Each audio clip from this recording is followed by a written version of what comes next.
We're here today with Bill Gates. A lot to talk about what he's been working on. And Mr. Gates, thank you so much for being with us.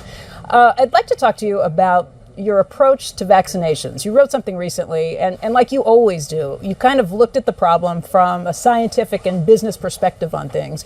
You've invested $10 billion in vaccinations over the last 2 decades, and you figured out the return on investment for that, and it kind of stunned me. Can you walk us through the math? Well, it's pretty impressive that when you take these vaccines, get them to be very inexpensive by making big volume commitments, have that right relationship with the private sector, get the delivery system so they're really getting the coverage out there, you literally save millions of lives.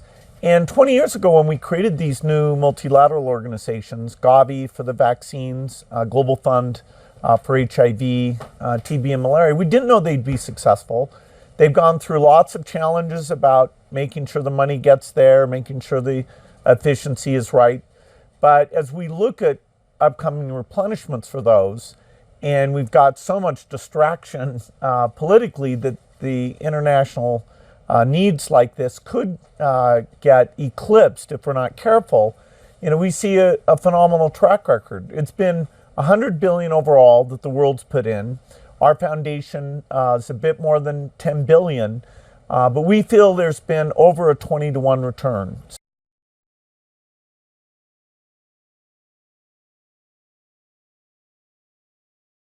So if you just look at the economic benefits, that's a pretty strong number compared to anything else. Numbers that you ran through were if you had put that money into an S&P 500 and reinvested the dividends, you'd come up with something like $17 billion, but you think it's $200 billion. Here, yeah.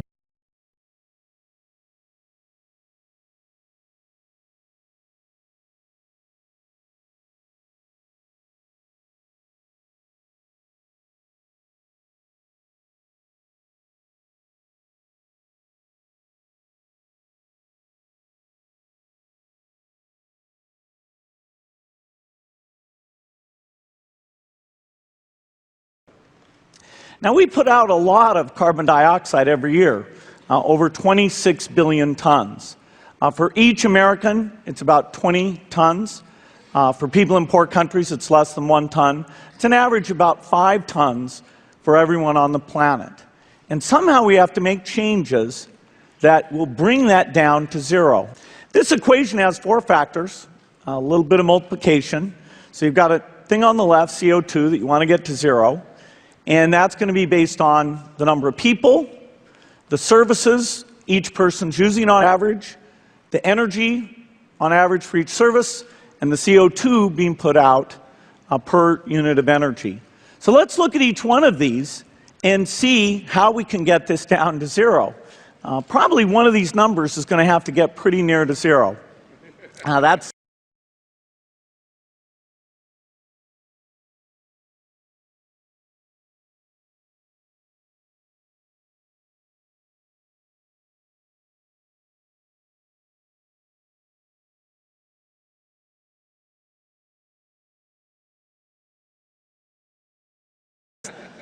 back from high school algebra. But let's take a look. First, we've got population. The world today has 6.8 billion people. That's headed up to about 9 billion. Now, if we do a really great job on new vaccines, healthcare, reproductive health services, we could lower that by perhaps 10 or 15%. But there we see an increase of about 1.3. The second factor is the services we use. This encompasses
there will be a surprise outbreak. Given, as you heard from the introduction, that I have been around for a while and have had the opportunity and the privilege and the pleasure of serving in 5 administrations, I thought I would bring that perspective to the topic today, is the issue of pandemic preparedness. And if there's one message that I want to leave with you today based on my experience, and you'll see that in a moment, is that there is no question that there will be a challenge to the coming administration in the arena of infectious diseases, both chronic infectious diseases in the sense of already ongoing disease, and we have certainly a large burden of that, but also there will be a surprise outbreak. And I hope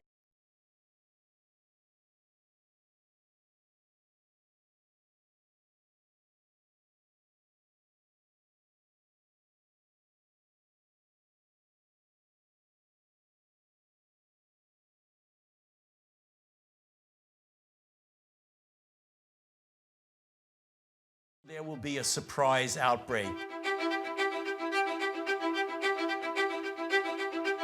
Given, as you heard from the introduction, that I have been around for a while and have had the opportunity and the privilege and the pleasure of serving in 5 administrations, I thought I would bring that perspective to the topic today, is the issue of pandemic preparedness. And if there's one message that I want to leave with you today based on my experience, and you'll see that in a moment, is that there is no question that there will be a challenge to the coming administration in the arena of infectious diseases, both chronic infectious diseases in the sense of already ongoing disease, and we have certainly a large burden of that, but also there will be a surprise outbreak. And I hope by the end of my relatively short presentation, you will understand why history, the history of the last 32 years that I've been the director of NIAID, will tell the next administration that there's no doubt in anyone's mind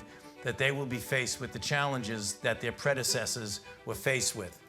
So for those who think that infectious diseases is gone, there's so many people who've made foolhardy statements not knowing at the time that they made them. I usually show a quote from an old Surgeon General or an old pundit in infectious disease.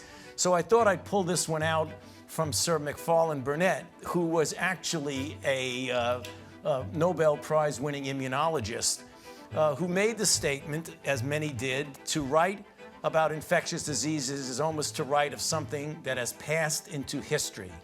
The most likely forecast about the future of infectious diseases is that it will be very dull, which is really kind of interesting coming from a semi-genius like Macfarlane Burnet. And I think what he did, and the mistake that so many people have made, is something that several of our panelists have already referred to. And that is a failure to look beyond our own borders in the issue of the globality of health issues. Not only things that are there that will come here, but surprises that we have. What are the lessons that we learned from HIV? One, you have to commit substantial financial and human resources. These things don't get addressed spontaneously by themselves. You have to enlist the best and the brightest investigators in both basic and clinical research. You have to involve the community, be it the gay community in the United States, or the community in Africa and West Africa when we dealt with Ebola, or the people in South America when we're dealing with Zika. You have to have cross-sector collaboration. You can't do it alone. The CDC can't do it alone. The NIH can't do it alone. You do it with all of us, with industry, with global organizations, with philanthropy and NGOs, and you gotta get the leaders and the policymakers involved. What is for sure, that no matter what, history has told us definitively that it will happen, because infectious diseases, as I said 8 years ago in this article with David Morans and Greg Folkers, that it is a perpetual challenge. It is not going to go away. So the thing we're extraordinarily confident about is that we are going to see this in the next few years. Thank you.